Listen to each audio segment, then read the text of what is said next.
Speech 212, Margarita Gonzalez, storytelling. And these are my audience. Some right there. Then, okay, so that's my audience. Let me set this down. Okay. So, here we go. Have you ever been sick? Well, if you've been sick, you know for sure that it's no fun. And if you're anything like me, being sick just means the end of the world. I mean, how could the world continue to spin? It just wouldn't. It just couldn't. Well, I'm here to share 3 things concerning that. Today I want to talk about being the nurturer, being nurtured, and being prideful. Right before Valentine's Day, I fell with this flu and was rendered helpless on the couch for about 3 days. And if, as a mother and as nurturers, we know that, or we feel that the world can't continue to spin or to continue to go if you're rendered helpless.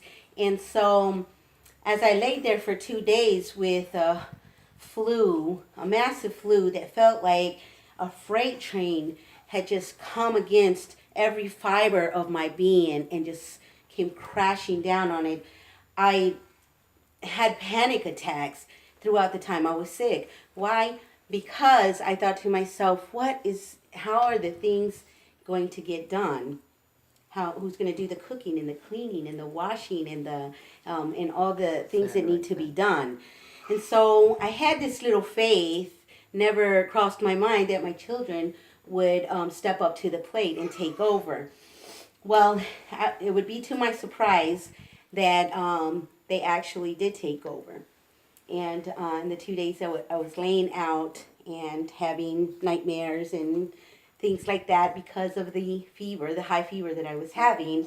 When I came to and I was able to come out, I saw that my children had cleaned up and that they had washed the clothes and they took care of me and they fed me and brought me soup. And I thought that was pretty amazing. And I was so grateful.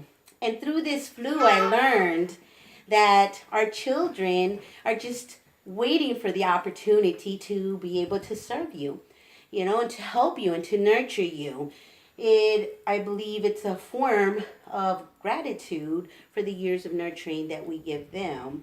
And I was also brought to memory a scripture as a Christian, for those who might be familiar with the scripture, when Peter was getting his feet washed by Jesus.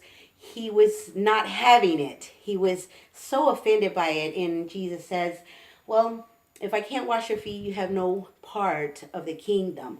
And so what happened was that Peter was so humbled by this. And he was so humbled by this gesture by Jesus that he told him, well, then wash my feet twice. And so that comes to bring to mind how the Lord tells us iron sharpens iron, and he wants us to come together one to another and help each other out. Never meant for us to do things on our own, although we can have a major role in life that we play, and so we can take a bigger part.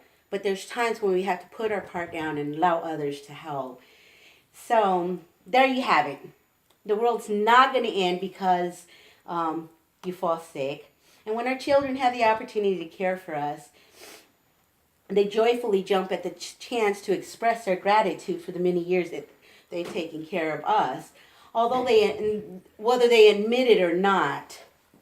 And so I close with this. This is what God expects from us, to be there for one another. Iron sharpens iron, and for us to allow each other to nurture each other. So there you have it. The nurtured, the nurturer, the nurtured, and the prideful. Thank you. Hey, get off that toilet.